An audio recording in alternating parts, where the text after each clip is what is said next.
नमस्कार दोस्तों, मेरा नाम है विपुल राजपूत और स्वागत करता हूं विपुल एजुकेशन चैनल पर आप सभी का।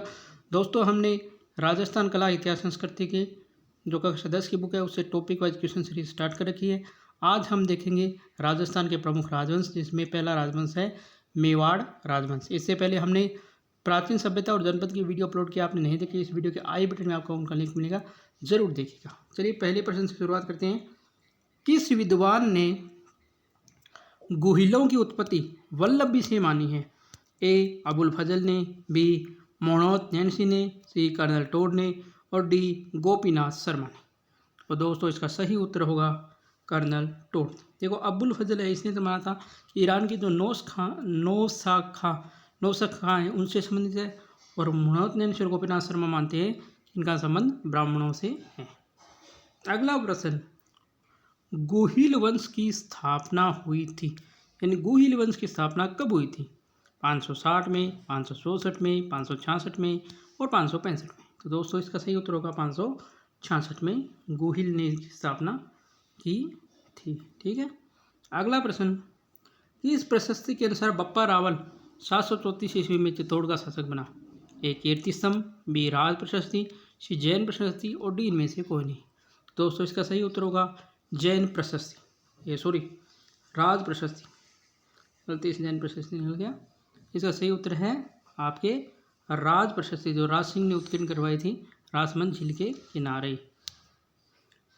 अगला प्रश्न, बप्पा रावल की तुलना की गई है, यानी बप्पा रावल की तुलना किससे की गई है? नेपोलियन से, सिकंदर से, चार्ल्स मार्टेल से और लेनिन से। तो दोस्तों इसकी तुलना की गई है चार्ल्स मार्टेल, जो कि एक फ्रांसीसी सेनापति था, और ये तुलना की थी इतिहासकार सीवी वैद्य ने। सीवी वैद्य जो नामक एक इतिहासकार है, उन्होंने ये तुलना की थी। अगला प्रश्न, किस शासक ने चित्तौड़ को अपनी राजधानी बनाया था? ए गोहिल ने, बी बप्पा रावल ने, सी रतन सिंह ने, डी जत्र सिंह ने। दोस्तों इसका सही उत्तर होगा जत्र सिंह ने चित्तौड़ को अपनी राजधानी बनाया था। अगला प्रश्न, भूताला का युद्ध किस किस के मध्य हुआ? बप्पा रावल और अरबों के मध्य, हमीर और मोहम्मद बिन तुगलक के मध्य, जैतर सिंह और इल्तुतमिश के मध्य और कुंभा और खिलजी के मध्य।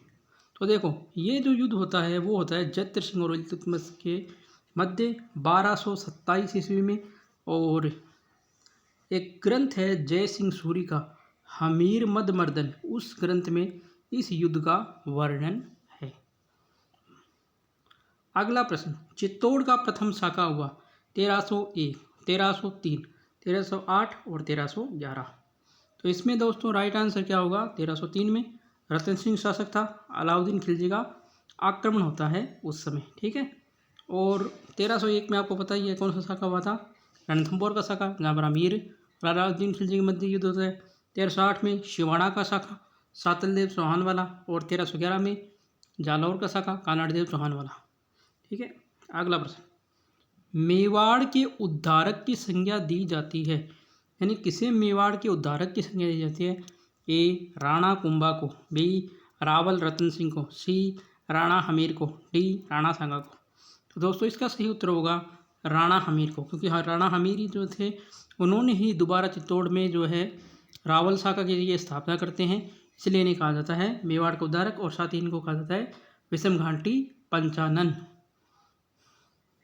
अगला प्रश्न, किस के शासनकाल में पिछोला झील का निर्माण हुआ था? राणा हमीर, राणा मोक्कल, राणा लाखा, राणा खेत। तो दोस्तों इसका सही उत्तर होगा राणा लाखा या लक्ष्य सिंह के काल में, जो एक बंजारा था उसने इसे पिछोला झील का निर्माण करवाया था। अगला प्रश्न, मोक्कल की हत्या की थी चाचा, बी मेरा, सी मैं पापा और डी सभी। तो दोस्तों इसमें सही उत्तर होगा डी सभी, क्योंकि ये तीनों जो व्यक्ति थे चाचा, मेरा और मैं पापा, इन तीनों ने मिलकर जो है मोक्कल की हत्या की थी। ठीक है। अगला प्रश्न, सारंगपुर का युद्ध हुआ था ए 1433, बी 1435, सी 1436 और डी 1437। तो दोस्तों इसका सही उत्तर क्या होगा? 1437। ये युद्ध जो होता है आपके महाराणा कुंभा और महमूद खिलजी सेकंड के मध्य होता है, और इसी युद्ध की याद में जो है महाराणा कुंभा ने फिर बाद में कीर्ति स्तंभ का निर्माण करवाया था। आपको बताना है कीर्ति स्तंभ का निर्माण कुंभा ने कब से कब तक करवाया था।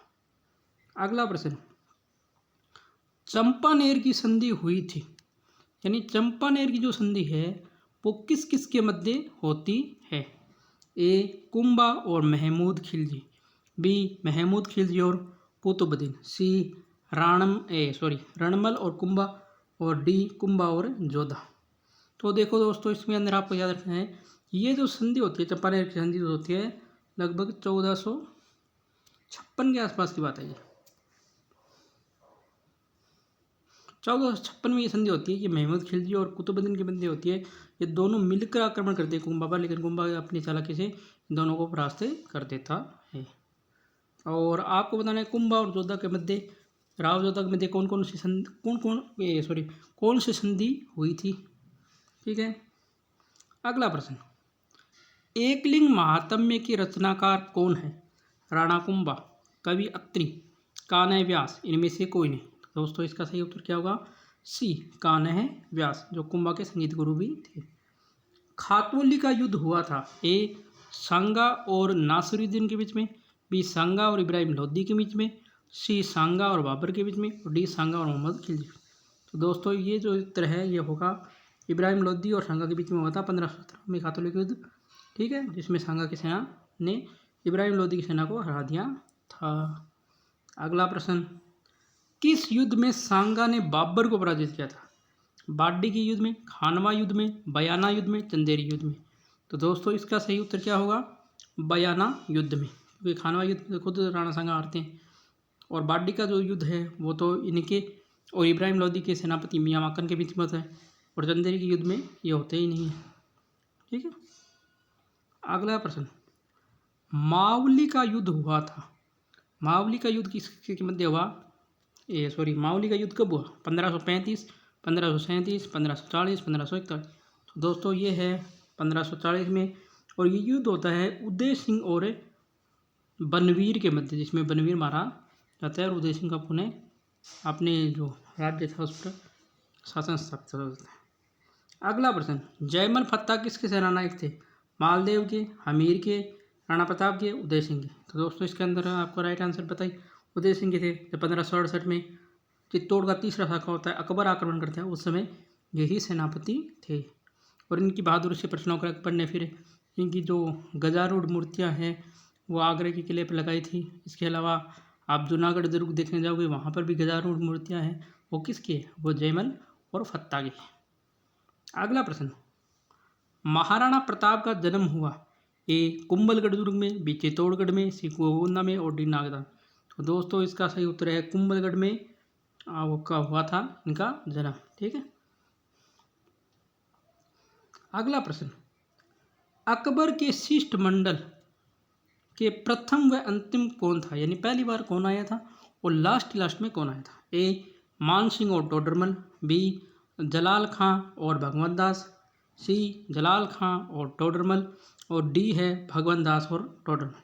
तो इसका तो आपको सभी को सूत्र पता होगा। एक सूत्र है, वो सूत्र है जमा भाटो, यानी जलाल खां खोरची, मान सिंह, भगवंत दास, टोडरमल। तो सबसे पहले जलाल खां आएगा, लास्ट में टोडरमल आएगा। कौन से ऑप्शन में है ये बात? सी ऑप्शन में। तो सी ऑप्शन करेक्ट होगा। हल्दी घाटी युद्ध को गोगोंदा का युद्ध किसने कहा?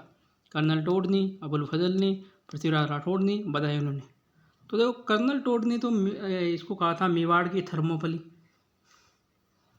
अबुल फजल ने इसे कहा था आपके खमनोर का युद्ध।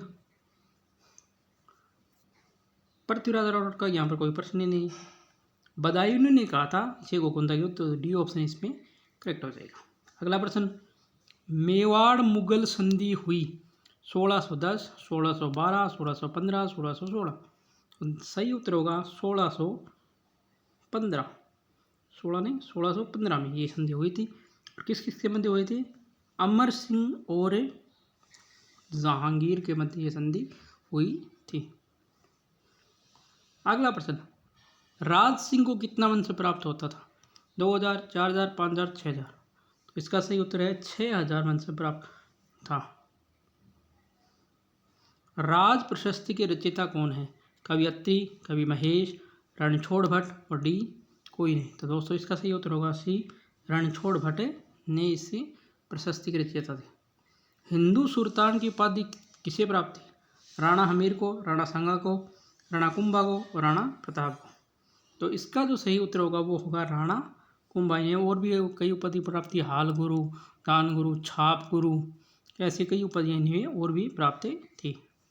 अंतिम प्रश्न, किसे मेवाड़ का भीष्म पितामह कहा गया है? यानी किसे जो है मेवाड़ का भीष्म पितामह कहा गया है? मोक्कल को, क्षेत्र सिंह को, चूड़ा को और लाखा को। तो दोस्तों इसके अंदर आपको सही उत्तर क्या होगा? चूड़ा। यानी चूड़ा ने जो है प्रतिज्ञा ली थी, जैसे भीष्म पितामह ने प्रतिज्ञा ली थी ना, उसी प्रकार चूड़ा ने प्रतिज्ञा ली थी कि मैं आजीवन विवाह नहीं करूँगा और सिंहासन के प्रति ही वफादारी रखूँगा। ठीक है। और ये किसका पुत्र था? लाखा का पुत्र था और मोकल का बड़ा भाई था। ठीक है दोस्तों, तो ये था आज के 25 क्वेश्चन। आपको क्वेश्चन अच्छे लगे होंगे। कल हम जो है मारवाड़ राजवंश के प्रश्न लेके आपके सामने उपस्थित होंगे।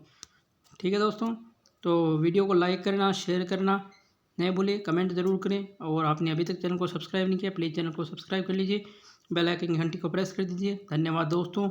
जय हिंद, जय भारत, घर रहें स्वस्थ रहें।